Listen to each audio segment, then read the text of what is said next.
नमस्कार जय जगन्नाथ मु स्वागत करुच्ची मो चैनल जीआर ओडिया किचन को केमी अच्छा आपण मैंने आशा कर समस्ते भल थे। ताले चलते स्टार्ट करवा आज रेसिपी। आज रेसिपी हूँ चिकेन करी। तो चिकेन करी किपर एवं कौन कौन सामग्री प्रस्तुत हो चलते देखी नवा।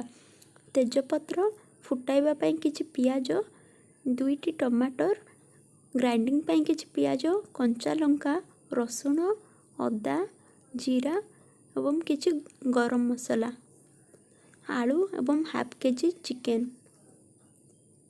बर्तमान मुझे अदा पियाज रसुण एवं जीरार पेस्ट कर देछि। बर्तमान आम कड़ाई रे तेल गरम करी से गोटा गरम मसला गुड़ी को ऐड करदेबा।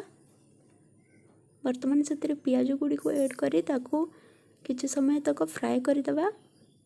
पियाज आमर नाली हो सारा पर बर्तमान आम से अदा पियाज रसुण पेस्ट गुड़ी को ऐड करदेबा।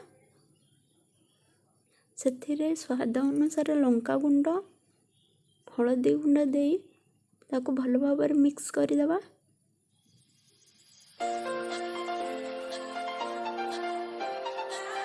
बर्तमान से स्वाद अनुसार लुण ऐड करदेबा। आपण अनुसार लंका गुंड नेबे कारण आम ए कंचा लंका नौचु। छोट पिला माने जदि खाउथिबे ताले आपण लंका गुंड कम करें।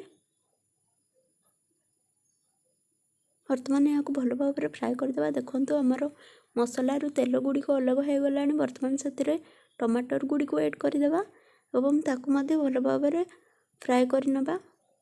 टमाटर गुड़िक भल भाव सीझी सारा पर आम से गरम मसला गुड़ी को ऐड करदेबा। बर्तमान यहाँ भल भाव फ्राए करनबा माने कषि नबा।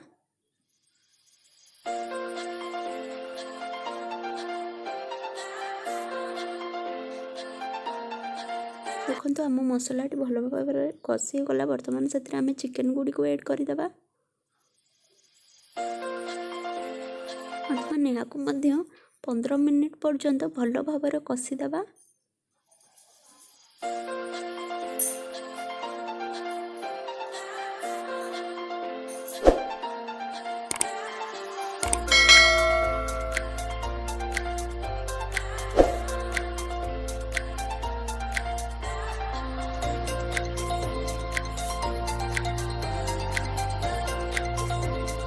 चिकेन को 15 मिनिट भल भाव कषि सारा पर बर्तमान से आम आलू गुड़ी को ऐड करदेबा और यहाँ 10 ରୁ 15 मिनिट पर्यंत भल भाव कषिदेबा।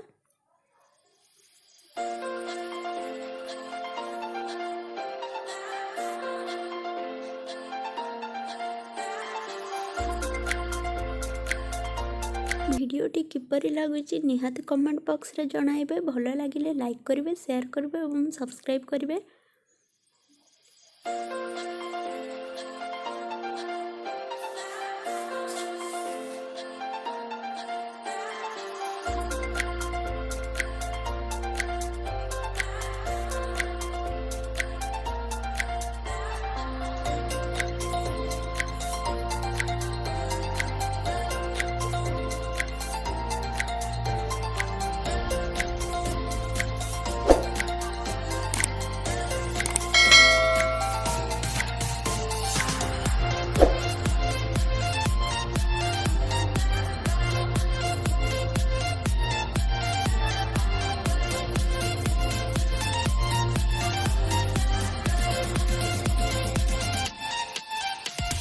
देखो बर्तमान आम चिकेन कषाटी प्रस्तुत हो गला। बर्तमान से आम पानी ऐड करदेबा।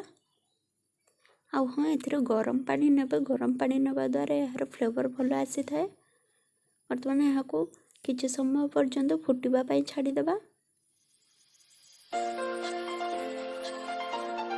एवं से कंचा लंका को मझीरू फाड़ कर ऐड करदेबा जहाद्वारा फ्लेवर बहुत भल आसीबो।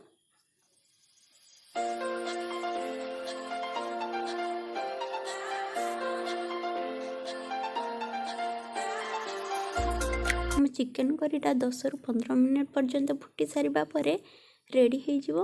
तो देखंतु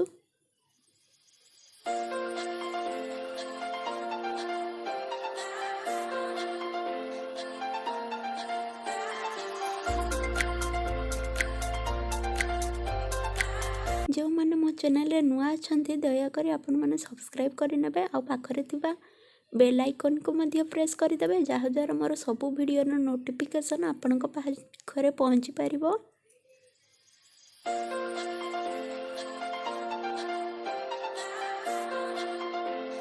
देखो बर्तमान प्रस्तुत हो गला हमर चिकेन करी।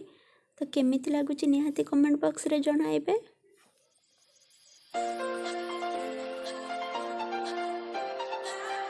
बर्तमान आम ताकू प्लेट रे गार्निशिंग करदेबा। देखंतु तो वीडियोटी केमिति लागला निहाती कमेंट बॉक्स रे जणाइबे। रहुची पुणी देखाबा आउ एक नुआ रेसिपी सहित।